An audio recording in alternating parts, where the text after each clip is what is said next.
নমস্কার, কেমন আছেন সবাই? আশা করি সবাই খুব ভালো আছেন আর আমরাও খুব ভালো আছি। আমার চ্যানেলে আরও একটি নতুন পর্বে আপনাদের স্বাগত জানাই আর সকলকে জানাই ইংরেজি নববর্ষের অনেক অনেক শুভেচ্ছা। নতুন বছর সবার খুব ভালো কাটুক। আর আমরা এখন আছি উজ্জয়ন স্টেশনে। আমরা সকলেই জানি মধ্যপ্রদেশের উজ্জয়নে রয়েছে দ্বাদশ জ্যোতির্লিঙ্গের তৃতীয়তম জ্যোতির্লিঙ্গ। আর আমরা আজ সেখানেই এসেছি এই জ্যোতির্লিঙ্গ দর্শন করার জন্য এবং উজ্জয়নের সমস্ত আশেপাশে যেসব দর্শনীয় স্থান রয়েছে সেইগুলোও যাব। যদিও ভিডিওটা কিছুদিন আগের করা এবং আমার শেয়ার করতে একটু দেরি হলো, তো আমরা এখন স্টেশন থেকে বাইরে বেরোচ্ছি এবং বাইরে গিয়ে একটা অটো নিয়ে তারপর যাব উজ্জয়ন। এখন প্রায় ভোর 4টে মতো বাজে। আমরা কাল রাত 10টার সময় চেপেছিলাম গুজরাটের আনন্দ থেকে, আর এখন আমরা এখানে পৌঁছে গেছি এবং আজ সারাদিন আমরা এখানে ঘুরবো এবং রাতের ট্রেনে আবার ফিরে যাব। তো আজ সারাদিন আমরা কোথায় কোথায় ঘুরছি আপনাদের সাথে আমি শেয়ার করার চেষ্টা করব। আপনারা প্লিজ সাথে থেকে পুরো ভিডিওটা দেখবেন।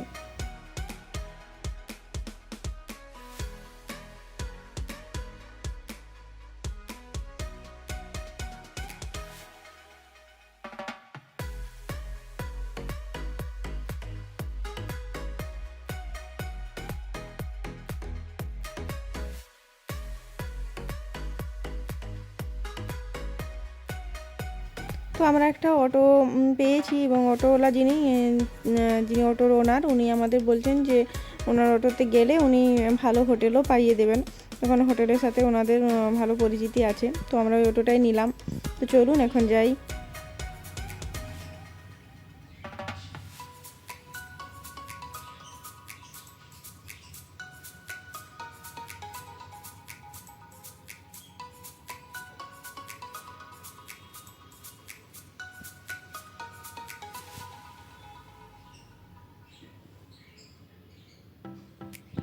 তো আমরা হোটেলের জন্য এখানে ওখানে দু একটা হোটেলে ঢুকে দেখলাম কোথাও ফাঁকা নেই।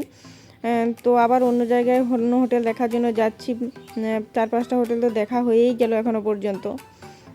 তো অবশেষে একটা হোটেল পেয়েছি, এখানে ফাঁকা আছে, তো এখানেই থাকার সিদ্ধান্ত নিলাম। চলুন ভিতরে যাই, তবে আপনাদের হোটেলটা দেখাচ্ছি।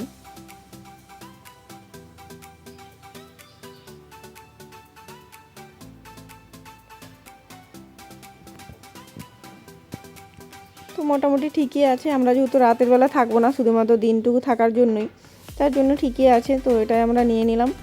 আর এখন আমরা ভাবছি একটু করে ঘুমিয়ে নেব, কারণ কি রাতে সেভাবে ভালো করে ঘুম হয়নি ট্রেনে।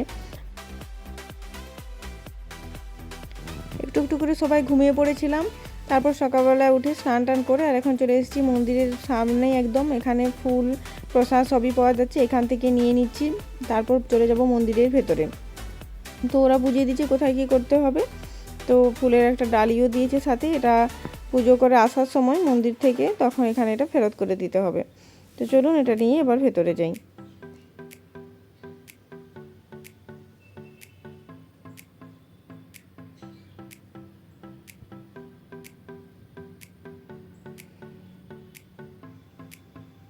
তো হাঁটা পথে অনেকটাই বেশ ঘুরে ঘুরে যেতে হবে, তো অনেকটাই টাইম লাগবে, মন্দিরে অনেকটাই হাঁটতে হবে তারপর পৌঁছানো যাবে। ওরা তো তাই বললো। তো চলুন যাই, তারপরেই বুঝতে পারবো।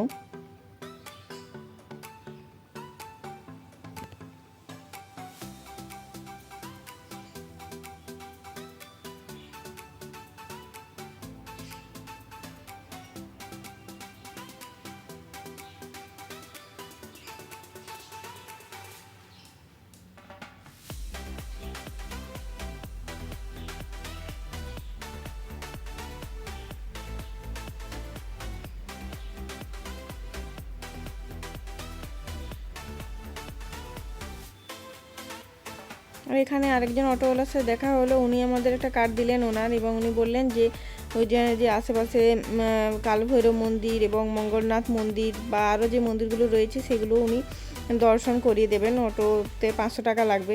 তো সেই জন্য উনি একটা কার্ড দিলেন। তো আমাদের এখানে দর্শন করা হয়ে গেলে তারপর আমরা ওনার অটো করে আশেপাশে মন্দিরগুলো ঘুরতে যাব।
আর এখানে এই যে শীঘ্র দর্শন সুবিধা যেটা রয়েছে, এখান দিয়ে গেলে কিন্তু টাকা দিয়ে যেতে হবে এবং এত ঘুরতে হবে না, এত হাঁটতে হবে না। আর খুব সামনে থেকে না হলেও একটু সামনে থেকে দর্শন করা যাবে।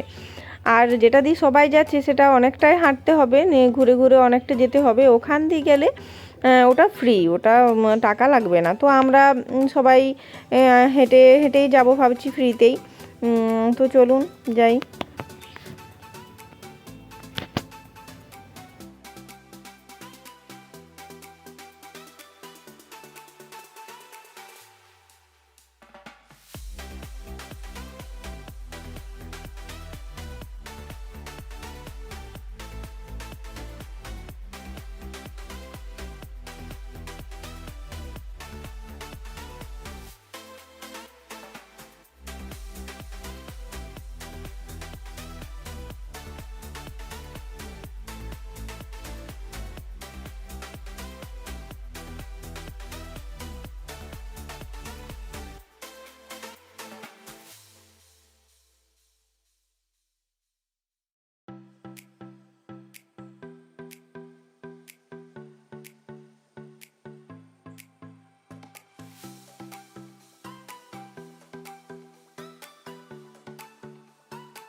মন্দিরের ভেতরে ভেতরে অনেকক্ষণ থেকেই হাঁটছি, কিন্তু এখনও রাস্তা শেষ হয়নি, অনেকে তো দৌড়ে দৌড়ে যাচ্ছে।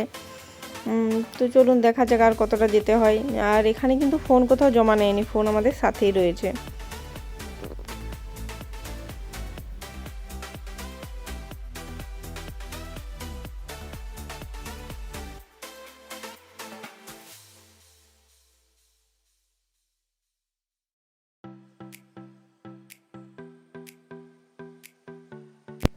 যাই হোক, দর্শন করে অনেক কষ্ট ভিড়ের মধ্যে বাইরে বেরিয়ে এসেছি, কিন্তু যে জায়গাটাতে ভগবানের জ্যোতির্লিঙ্গটা ছিল সেখানে কিন্তু ভিডিও করতে দিচ্ছিল না একদমই। ওখানে অনেক পুলিশ ছিল যারা ফোনগুলো হাতে নিয়ে নিচ্ছিল, সেই কারণে ওখানে ভিডিও করতে পারিনি। আর ওই মন্দির তো দেখালাম আপনাদের। আর এখন চলুন বাইরেটা ঘুরে আসি, বাইরেও অনেক কিছু দেখার মতো রয়েছে।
ওখানে ওই কয়েক সেকেন্ডেরই দর্শন, সব তো ঠেলে ঠেলে পার করে দিচ্ছে, অত দাঁড়াতে দিচ্ছে না। আর এখানে এই যে স্ক্রিনে দেখা যাচ্ছে, এখান থেকে ভালো করে দেখে নিতে হবে। আর এখানেও অনেক মূর্তি রয়েছে, অনেক সুন্দর জায়গাটা, অনেক কিছু দেখার মতো রয়েছে। আর এখন আমরা এখান থেকে বেরিয়ে যাব। তারপর আমাদের তো যেহেতু মন্দিরে এসেছিলাম, কিছু খাওয়া দাওয়া হয়নি, এবার বাইরে গিয়ে কিছু খাবার খেয়ে তারপর আমরা যাব বাকি যে মন্দিরগুলো আছে সেখানে।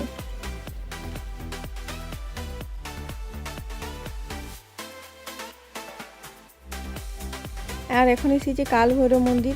আর এই কাল ভৈরব মন্দিরেই কিন্তু প্রসাদ হিসাবে দেওয়া হয় সুরা, অর্থাৎ মদ। কিন্তু আমরা ওটা নিইনি, বাকি যে প্রসাদগুলো সেগুলো আমরা নিয়েছি। কিন্তু এখানে দেওয়ার নিয়ম আছে, এখানে আপনি চাইলে দিতে পারেন।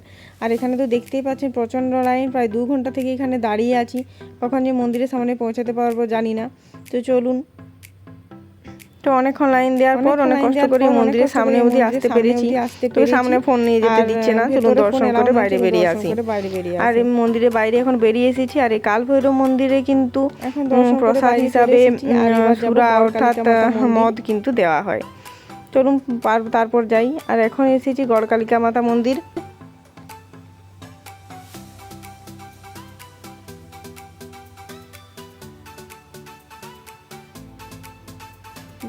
আর এখন এসেছি মঙ্গলনাথ মন্দির। পুরো ভারতে মঙ্গলনাথ মন্দির কিন্তু এই একটাই রয়েছে, আর সেটাই এইখানে উজ্জয়নে। যদি কারো মাঙ্গলিক দোষ বা কোনো কাজে বাধা আসছে, কিছুতেই সেটা কাটছে না, এই ধরনের যদি কারো থেকে থাকে, তারা যদি এই মঙ্গলনাথ মন্দিরে এসে পুজো করে তাদের কিন্তু সেই দোষ কেটে যায়। তো চলুন আমরা ভেতরে যাই।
তো এখানেও প্রচণ্ড লম্বা লাইন দেখে আমরা এখানেও টাকা দিয়ে দর্শন করার সুবিধা রয়েছে, সেই কারণে আমরা পার হেড আমাদের 250 টাকা করে লাগলো, আর আমরা টাকা দিয়ে দর্শন করে নিলাম। এবং টাকা দিয়ে দর্শন করে যেটা সুবিধা হয় সেটা হচ্ছে আপনি একদম সামনে থেকে দর্শন করতে পারবেন এবং আপনার ঠাকুরের মাথায় জল দুধ সেগুলো দিতে পারবেন। এখানেও শিবলিঙ্গ রয়েছে, তো আমরা টাকা দিয়ে দর্শন করে নিলাম। আর প্রচণ্ড লম্বা লাইন রয়েছে, এখানে যদি অতক্ষণ লাইন দিয়ে থাকি তাহলে আমাদের অনেকটা দেরি হয়ে যাবে। আর যেহেতু সকাল থেকে বেরিয়েছি এবং রাতে আবার ফিরে যেতে হবে, সেই কারণে আমরা একটু তাড়াতাড়ি করারই চেষ্টা করছি। তো আমাদের এখানে দর্শন করা হয়ে গেল, তো চলুন এবার বাইরে যাই। উজ্জয়ন আসলে মহাকালেশ্বর মন্দির, কালভৈরব মন্দির এবং মঙ্গলনাথ মন্দির, এই 3টে মন্দির দর্শন করতে হয়। তো আমাদের সবই দর্শন করা হয়ে গেল এবং সাথে সাথে আজকের ভিডিওটি আমি এখানে